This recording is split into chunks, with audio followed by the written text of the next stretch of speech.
Good morning, everyone.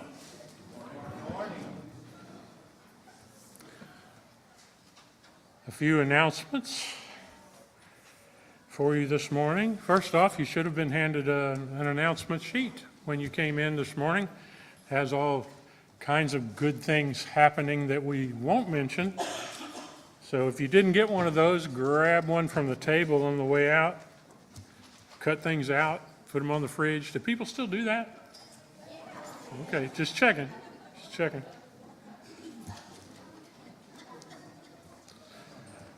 Andy.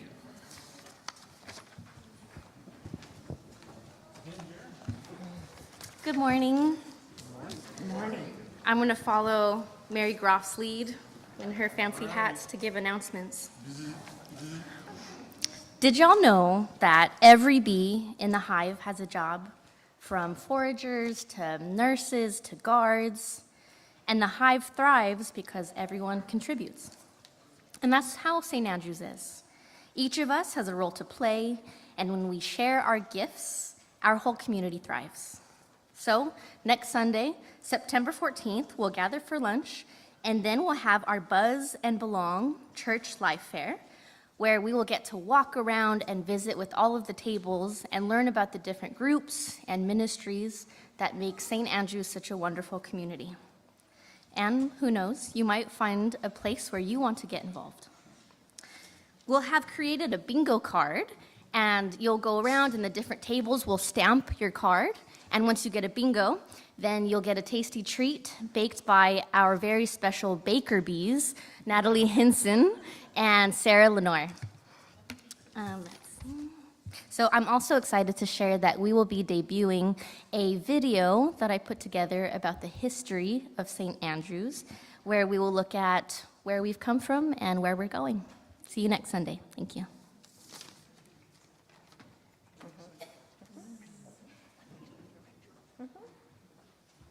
Hey, everybody.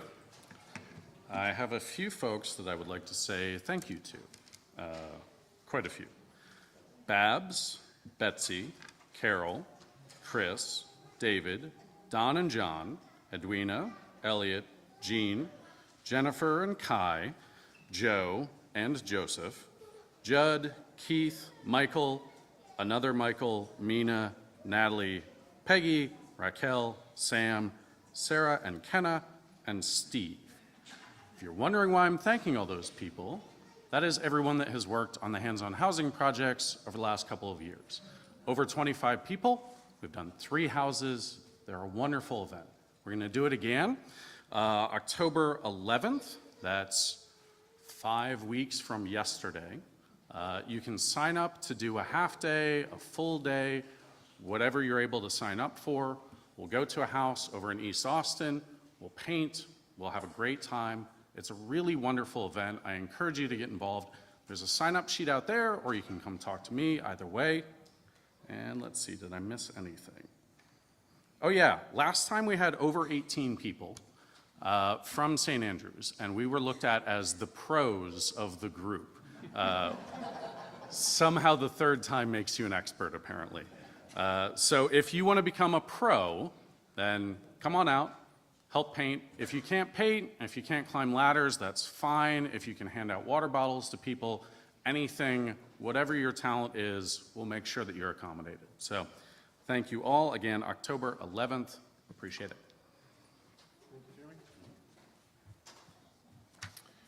it. The first octogenarian virtual roundtable, also known as VRT. You can't be official unless you have an acronym, will occur this coming Friday, 9/12 at 6 p.m.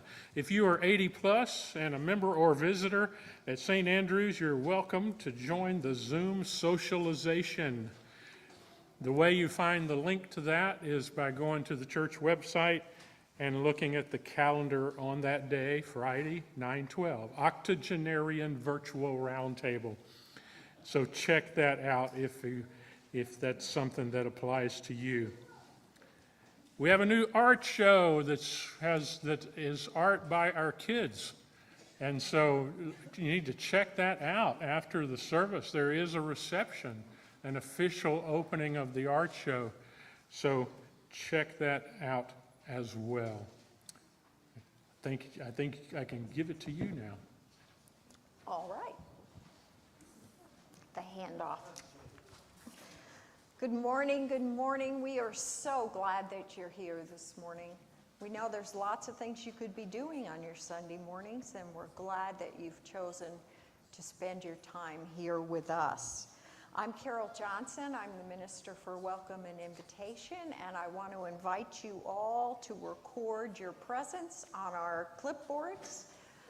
If you're new and you give us your email address, you can get on our e-news, which comes out on Fridays.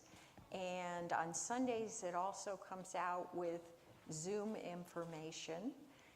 And speaking of Zoom, we want to welcome our Zoom visitors. And remember, you need to turn around because they can't see the backs of your head.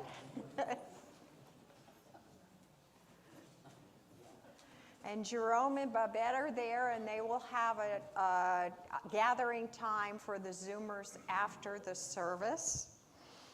And if you're on YouTube, please like and subscribe. It doesn't cost anything, and we're glad you're here. We're sorry that we can't know who you are. We are sharing communion today.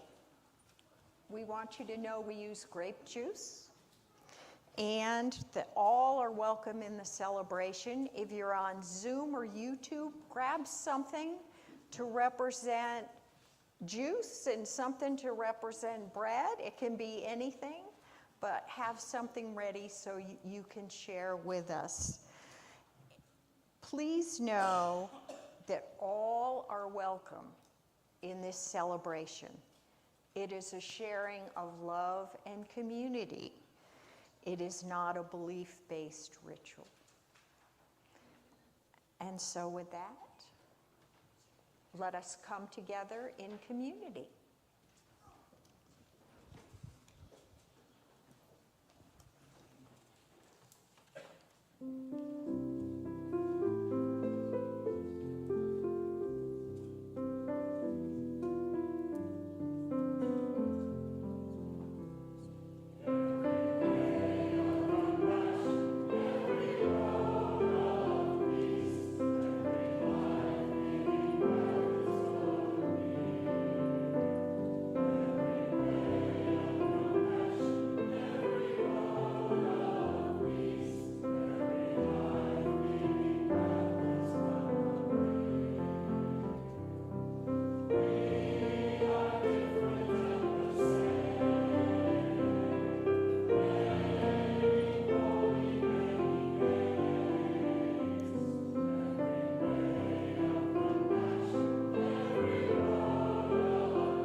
Community.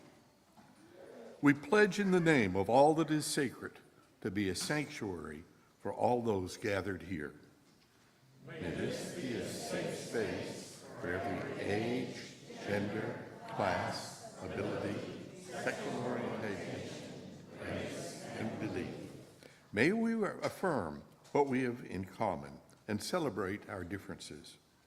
May we speak our truth in love and also listen with respect. May this gathering be an oasis from the storm for all gathered here. May this be a time of healing and joy. Let us gather as a reverent, grateful community. Please rise as you're able.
Good morning.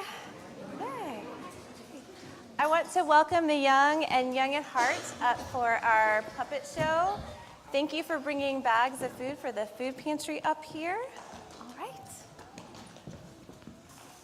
Oh, yes. That's right.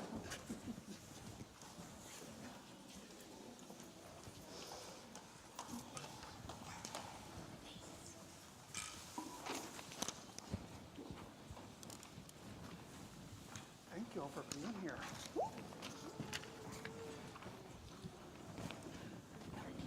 Okay.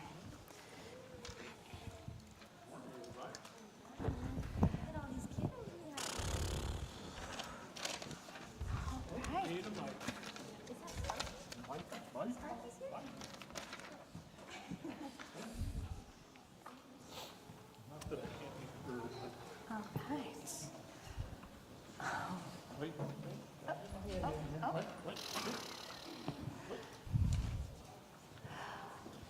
Hello! How are you all? Hey, how you doing? It's so good to be with you today. Jack, why don't you introduce your friend? I will. I'm so excited, Hortense. We've been talking, about how important it is to be nice to people in church. And, well, I've invited an expert on manners to come speak to us today. Her name is Ms. Classy Giraffe. So why do we need manners in church? Well, we want to be nice so other people can worship too. Hello, yes, my name is Miss Classy Giraffe, and I'm here to talk to you today about good manners. Why? Because I'm classy, that's why. Well, that's good. Ms. Giraffe, do you have any tips for us? Yes, I do. You know when you get thirsty in church and you're tempted to drink out of the baptismal font?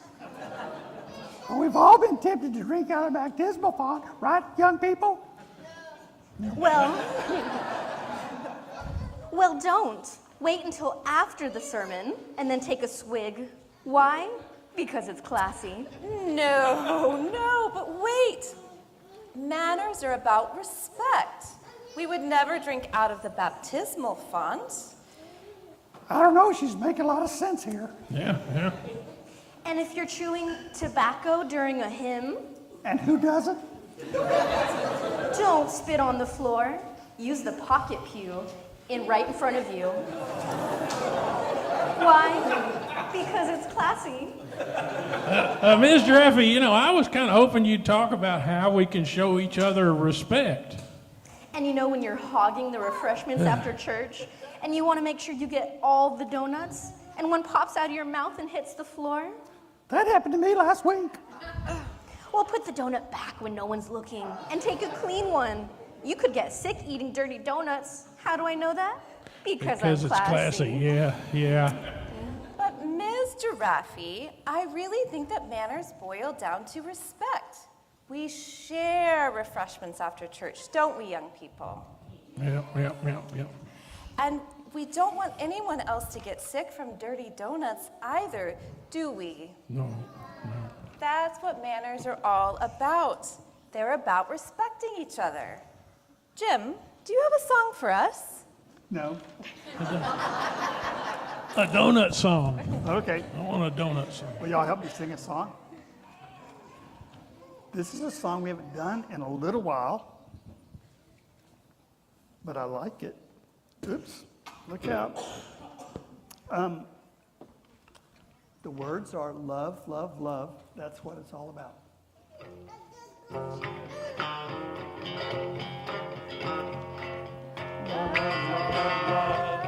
That's what it's all about.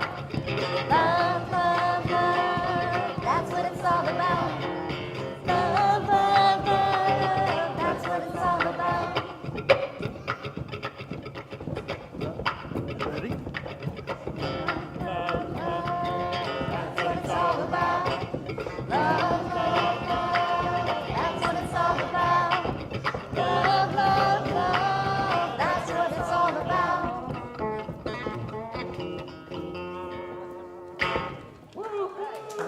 Thank you. All right, my young friends, you are invited back to chapel. We're splitting into 2 chapels today. So you're going to meet Mr. Patrick by the door to the hall, and we're going to sort you into the right one back there, okay? You ready? Yeah. All right. Thank you.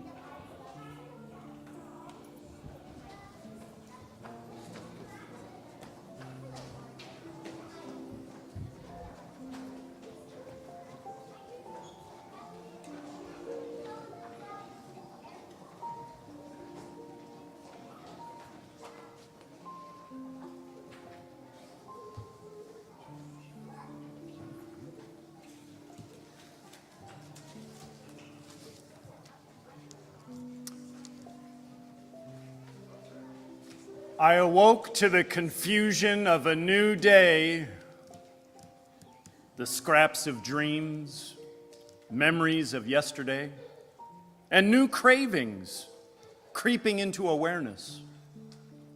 The sun spilling its light over all but the shadows, and a cacophony of sound from outside and in. What to make order of? What to let go? And who makes the choice? I think I will go down to the river and just watch it flow. It's been a long time since I've done something really important.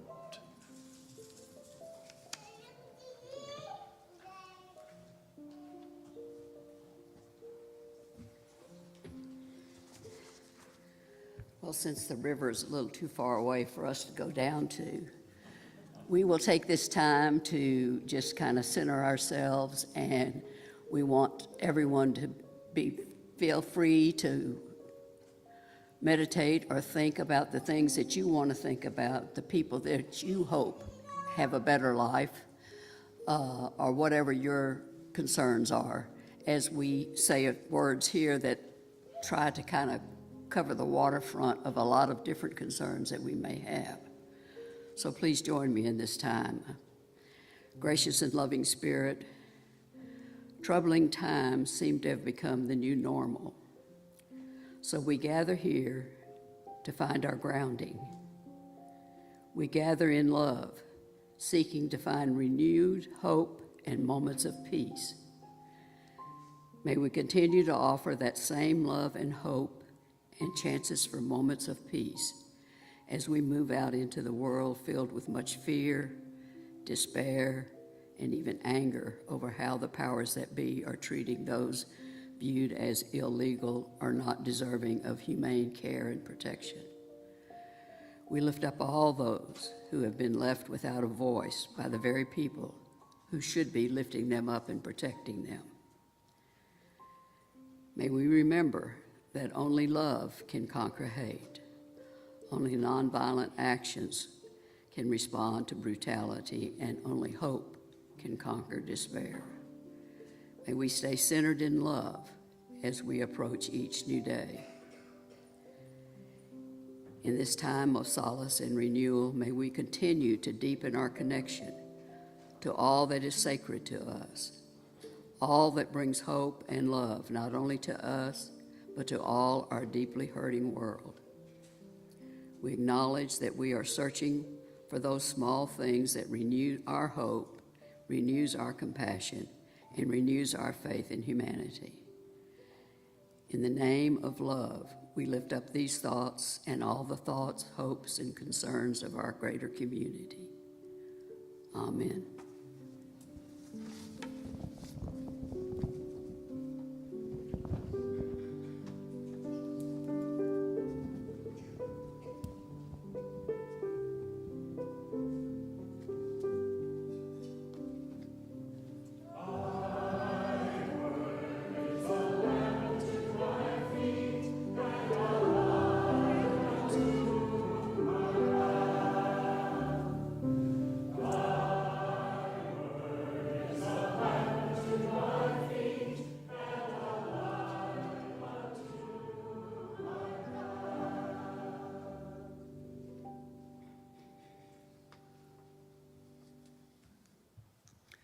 Our scripture reading this morning is from Matthew chapter 7.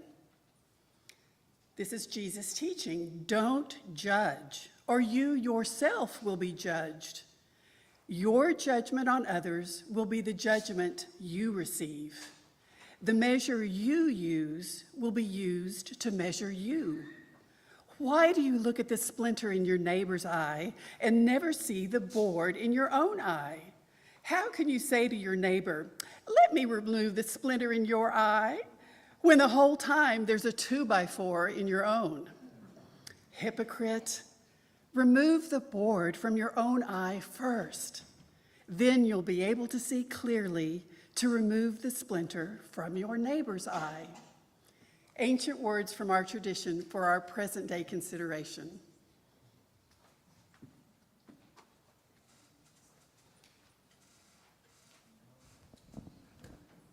Well, we're looking today at one of the hardest passages in Scripture, not to judge, and to kind of take you off the hook to realize that it's not always possible. In the middle of this teaching, Jesus calls people hypocrites. So,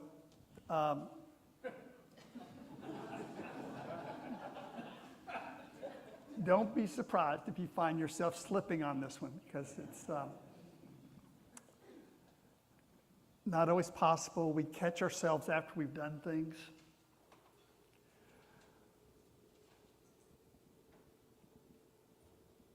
No one has broken this saying more than the Christian church. Like, nobody has sat in judgment anywhere near as much as the church has, which is a very strange fact. A couple of things just before we start, they're kind of footnotes. One is that the word to judge in Hebrew had connotations of power. The judges were governors. So some of it is Jesus' anarchy. He didn't believe anybody should have power over anyone else. We leave that out so that we can have our church hierarchies. We also leave out the socialism in the name of not being political. But if we don't share the world, there's going to be all these terrible problems. And one of the reasons we don't, one of the reasons we can't do it is we get lost in judgments. Again, it's very hard right now. When you see the pain, you see the injustice, we have a duty to stand up for the people being damaged. And I think force is sometimes necessary. I don't think hate is ever necessary. I don't think hate ever brings anything to the game that we feel good about afterwards. That if there is going to be confrontation, it needs to be done in full sanity. When we talk about love, we're not just talking about a feeling. It's like a whole approach to life. Think about the times when you've lost control and you've called somebody a name. Does that ever feel good? The times when you've caught yourself judging other people are probably not very happy times. So as we look at the kind of imploding nature of our politics right now, I don't know what you need to do in terms of resistance. But what I'm hoping is you can keep your heart open, keep your mind open as we go through this and not have those things shut down. The governor of California, Gavin Newsom, is trying the strategy of using Trump's inflammatory rhetoric against him. Now, again, I don't know what he needs to do. I don't know what you need to do. But in terms of myself, I don't want to go there. I think we can teach people a whole lot better if we don't sink to the level of name calling. We need compassion, but we also need reason. And that's exactly what we lose when we fall into the storm and start just trading names. Some of the smartest people I know on Facebook go crazy, start calling people names, and they might as well be 3 years old. They throw away the most powerful traits that compassionate people have. The reason, the sense of humor, compassion. Those are the things the world needs right now. And it's understandable why people would throw that overboard. I think Jesus is trying to help us not do that. I also think that what he's saying is there's just kind of a mathematical equation here. I don't think he's saying God sits there with a calculator, and when you judge another person, okay, that's 3 points against that person. I think what he's saying is that when we fall into judgment, we shut down some of the best parts of ourselves. And ultimately, it snaps back on us. It hurts us. The measure we use on other people, we may not mean it at the time, but it comes back to hurt us. I think there's 3 reasons at least that people fall into judgment. That's we do and other people do. The first is that we get afraid. So many people right now in the United States feel like they've lost control. And a lot of that is that systems of injustice are being shut down. And so a lot of the people of privilege are feeling really scared right now. Bishop Tutu in South Africa said one of the most amazing things any human being has ever said.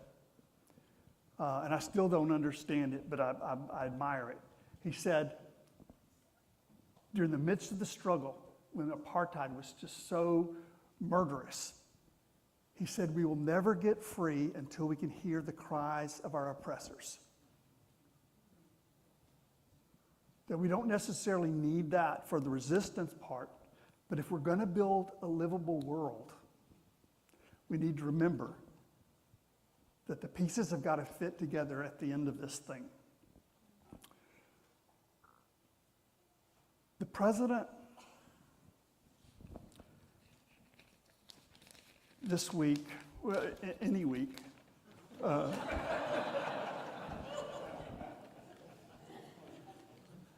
trying for you not to figure out, what my politics are. Also can't call any names, so. I ran across this paragraph this week. Trump signed an executive order Friday to brand the Pentagon as the Department of War. This is the guy that wants the Nobel Peace Prize. But I think that's probably a good idea. When you call your War Department the Department of Defense, there's some insanity there too. At least take responsibility for it. But then he said something that would have been unthinkable 50 years ago. He hinted again that Chicago will be invaded by federal troops.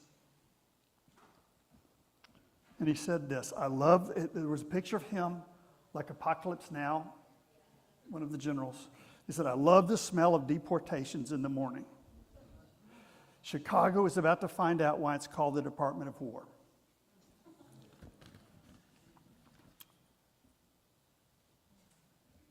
Obviously, that calls for resistance, and I'm sure that's going to happen in Chicago.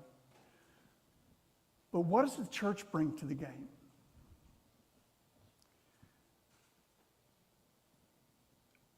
If we can help people see that bullying is self-defeating, that picture of the world leaders, the 3 world leaders, of India, China, and Russia, that's the future of the world, right? Trump has destroyed the American empire, which is not an altogether bad thing. But by bullying all these other countries and cultures, they're just like us. They're not going to put up with that. They're going to form new unions. And they can't do much worse than we've done. So I think what Jesus is saying here first is that when we judge other people out of fear, when we turn other people into monsters, when we say every immigrant is bringing fentanyl into the country. It will inevitably hurt us. The more we demonize other people, the more afraid we're going to get. It's amazing to me that Trump has so many people in this country afraid of the most vulnerable people on the face of the earth. What kind of cowardice is it to be afraid of immigrants? What kind of cowardice is it to be afraid of transgender families? The list goes on and on. So the first thing I think Jesus is saying is when we judge out of fear, it's self-defeating. Our fear will only grow. Then second, I think when we judge other people out of a sense of worthlessness, and make no mistake, that's the heart of the MAGA movement. Anybody that believes that hoarding wealth as opposed to sharing wealth makes you more valuable does not understand what it means to be a human being. When you put other people down so you can look better, and I'm not saying our president ever does that, but theoretically, if he did, think about how hollow that would feel as a lifestyle. To have so little sense of your own worth that you think you have to put other people down so that you look good. A lot of what we think of as patriotism is just simply hating other countries. I know people who don't believe in taking care of the people of the United States. They don't believe in taking care of the land of the United States, but they think they love the United States because they hate Mexico or whatever other country. That is not love. And it's self-defeating. There's the story of Narcissus. Narcissus. We talked about this week in the Tuesday class. Narcissus is a mythological story of someone who falls in love with their own reflection. And that's where the word narcissist comes from.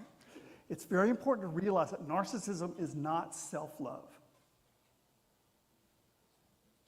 It's concern with the image that you have to other people. It's looking at yourself from the outside in. It's absolutely hollow, which is why a narcissist can have more power than anybody else in the world, can have more money than almost anybody else in the world, and still stay up at night texting because there's somebody that doesn't like them.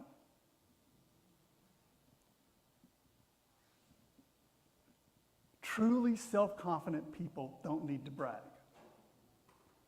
Truly self-confident people don't care what you think about them.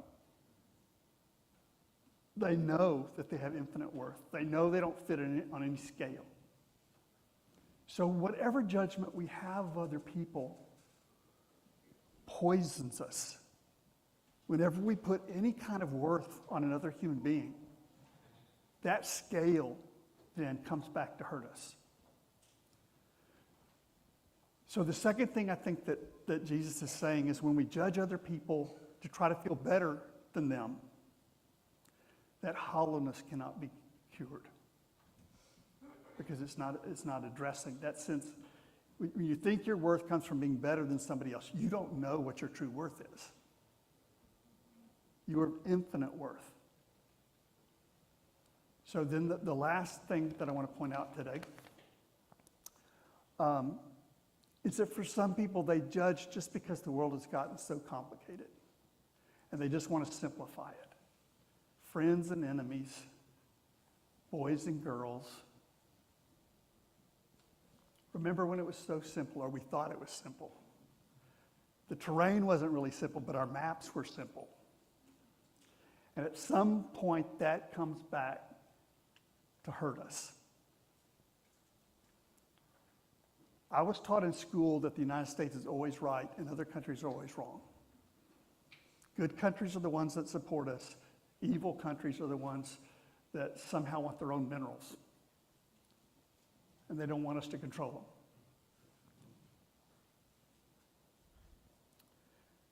them. There are people who are living in their opinions right now with so little knowledge of the world. I mean, you think about the health programs of the Trump administration. They've brought back measles. They're shutting down beaches because human waste is contaminating the water. I still think we should name hurricanes after climate-denying politicians.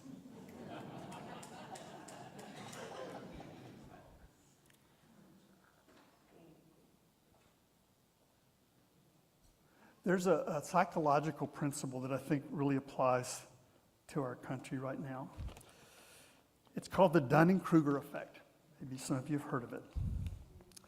It's a cognitive bias in which people with low ability in a specific area overestimate their own knowledge and competence, while those with high ability tend to underestimate theirs. This effect stems from a lack of self-awareness, as incompetent individuals often lack the metacognitive skills necessary to recognize their own deficiencies. In other words, when your map is simple, everything is clear to you, but you don't know what you're doing.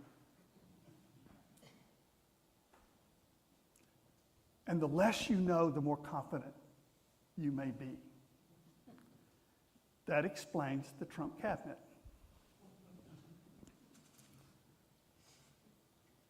But simply calling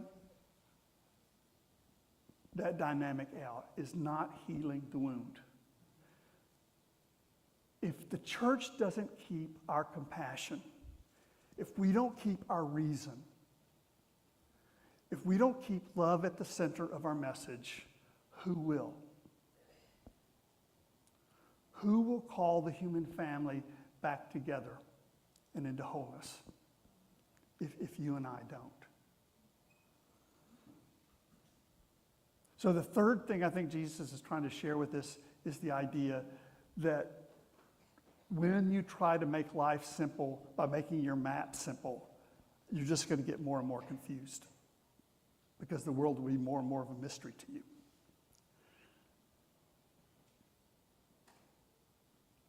Please ask yourself this question. I mean, we've all fallen into judgment, even your beloved pastor,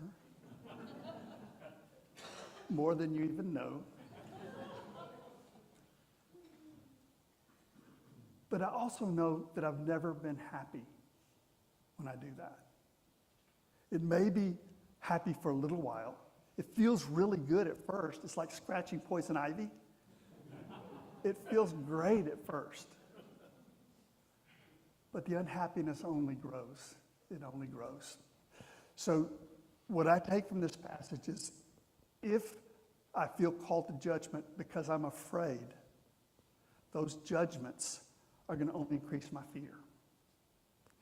If I become judgmental because I feel worthless inside, and I want to make myself seem bigger by making somebody else smaller, my sense of hollowness will only grow.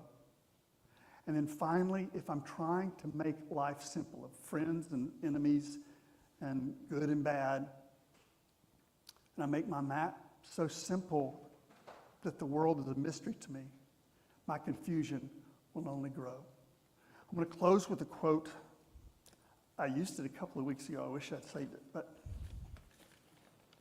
don't judge me. Eric Hoffer was an atheist, but I think sometimes atheists understand Christian principles better than the church does. Eric Hoffer says, the remarkable thing is that we really love our neighbor as ourselves.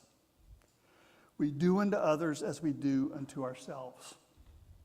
We hate others when we hate ourselves.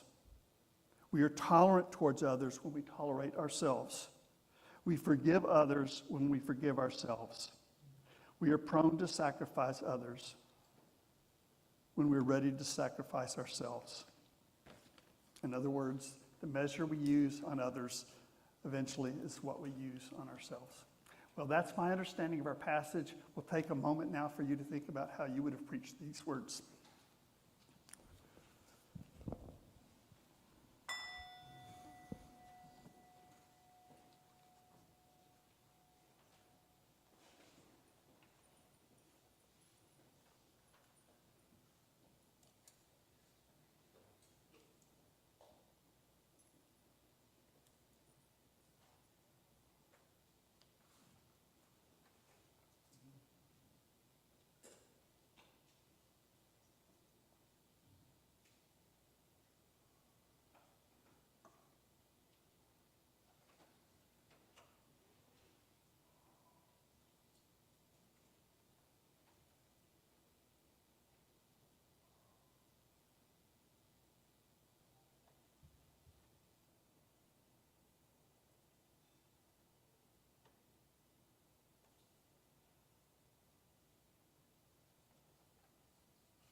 at this time, when we take our offering, we love to recognize all the things that our community is doing. And so today, I'd like to recognize Love Stays. It's a group that started 2 years ago. It's been growing really quickly. It's for our community who are part of Generation Y and Z. And for those of you like me who are like, now what is that? It's essentially from early 20s all the way through mid 40s. So it's a wide span. They have text chains and groups that hike and read books and participate in other activities.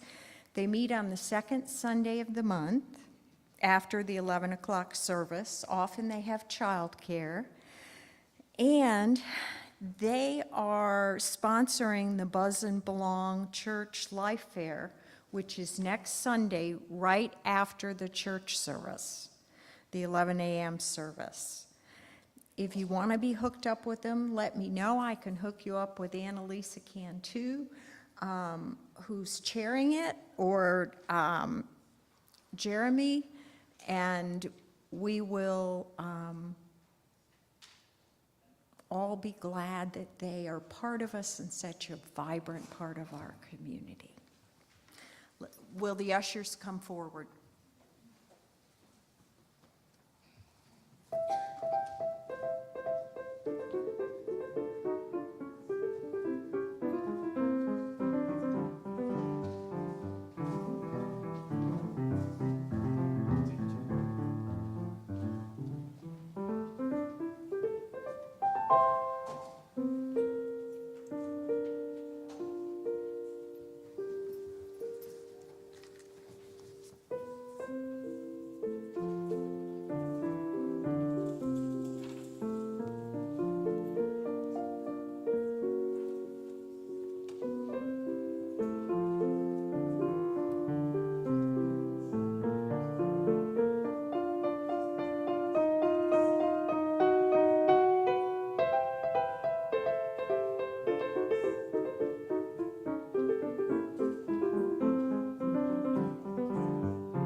I'm so glad we have the art exhibit after church.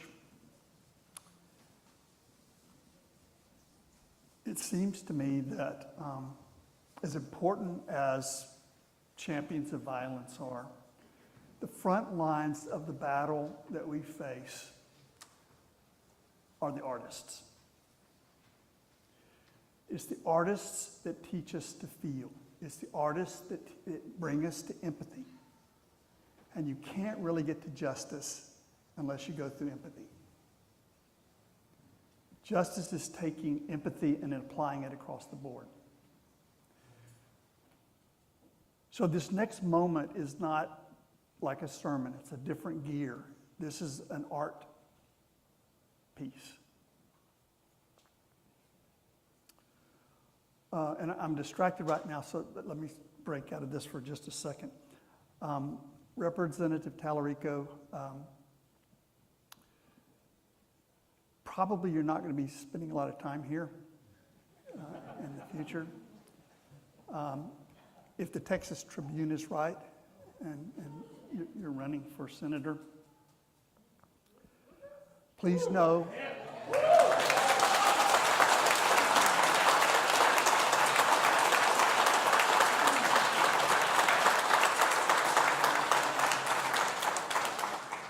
you take our love with you. And we can say that. Now the Trump administration has made it where you can endorse candidates. I don't do that. I believe in the separation of church and state. So I'm not going to do that. But I know you're not partisan. I know that there's a struggle, your struggles with partisans, but that your hope is someday to unite this entire country. So if we don't see you again in a long, long, long time, please feel our support and love. And let the communion service in part be us sending you off with our love. Jesus is about to die. As I've said before, the cross is not about an angry God. The cross is about an angry empire. The cross was invented by Rome, not by God. The church took the politics out of the story, but they're right there for all to see. In times of cruelty, love becomes essential. Jesus said, "You are the light of the world." That's hard to believe sometimes. But to realize your compassion, your love, heals the world even if it doesn't seem apparent.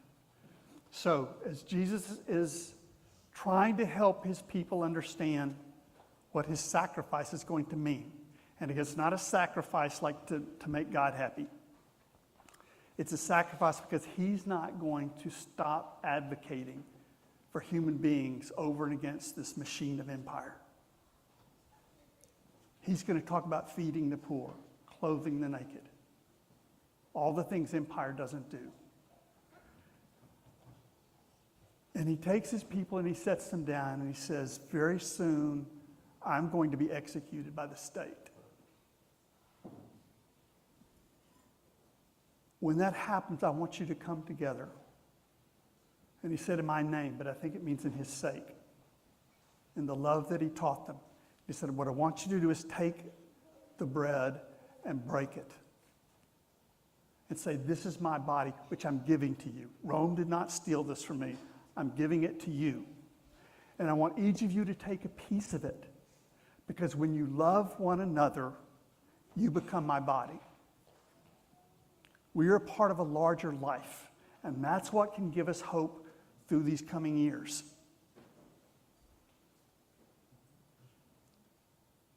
So he said, take, eat, this is my body. It's also your body.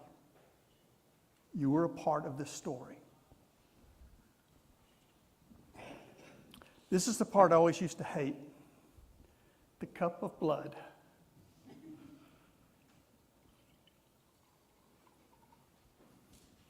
That always seemed morbid to me,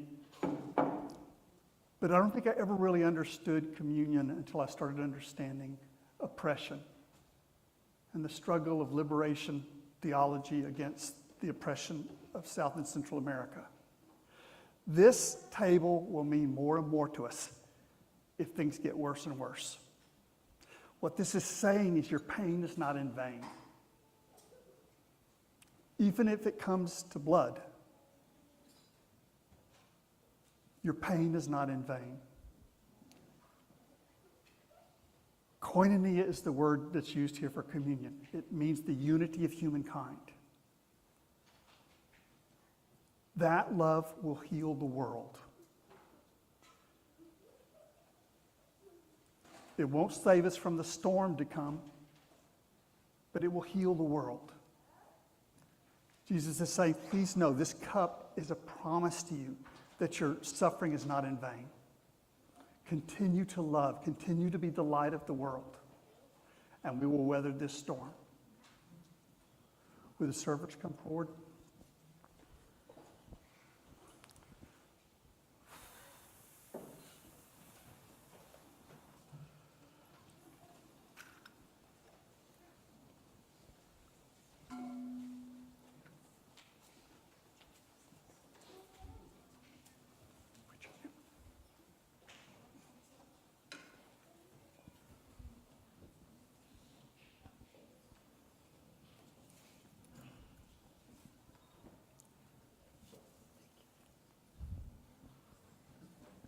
And these are rovers.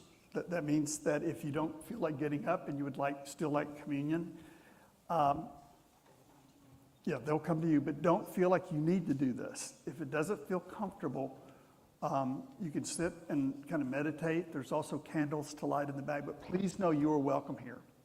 You don't have to believe what anybody else believes to celebrate the tie that binds us all together, our hope for the years ahead. All are invited.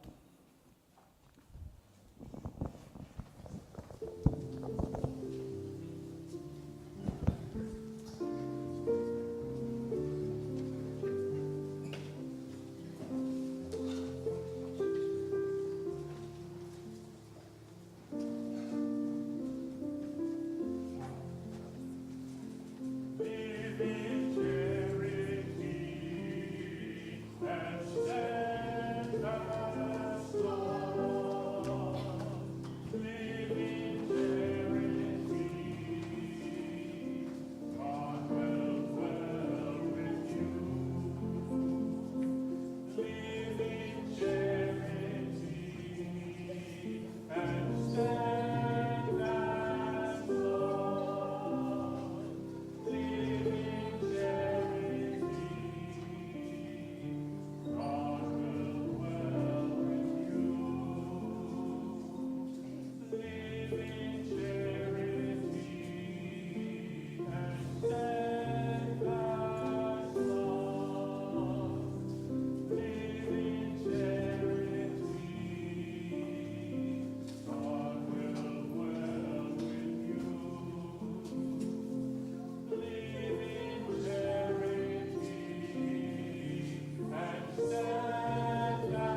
I'll start over again.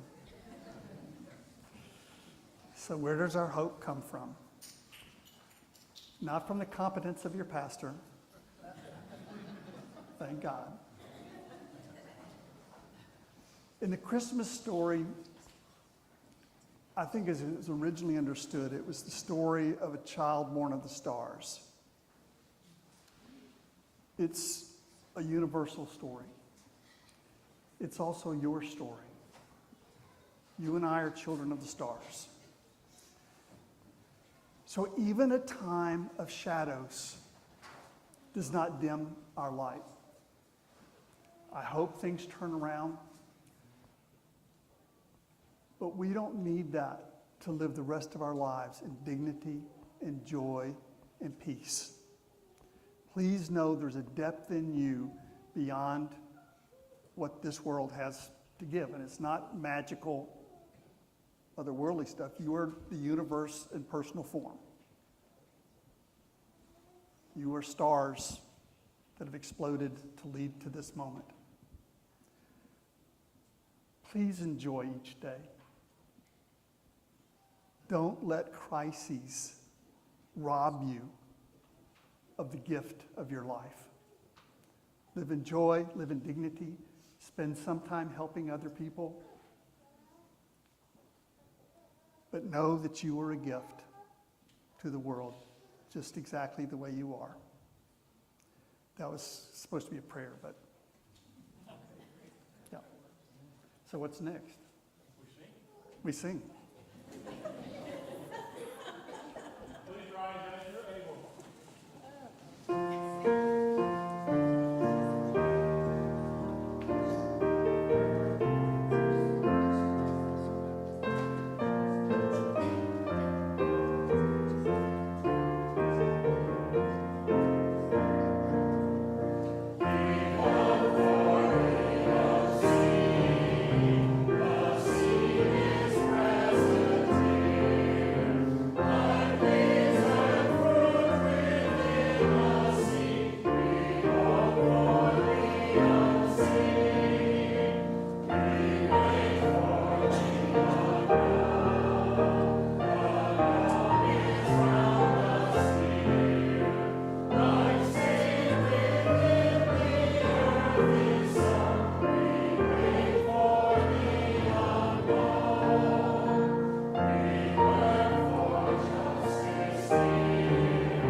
All of you are invited to the reception for children by art by our children and youth.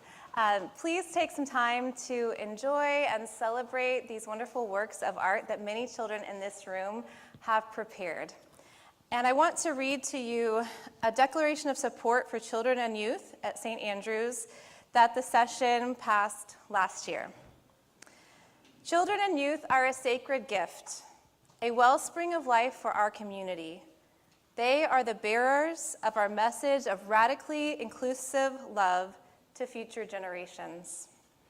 At St. Andrew's Presbyterian Church, we commit to honoring the sacred worth of children and youth in our community. We will get to know children and youth by name, value their unique contributions and ways of engaging in worship, recognize and celebrate their full humanity and identity at all ages and stages, include them in meaningful ways in the life of the church, and commit our time, energy, and financial resources to make our love and support of them visible and tangible. Thank you for helping make this true at our church.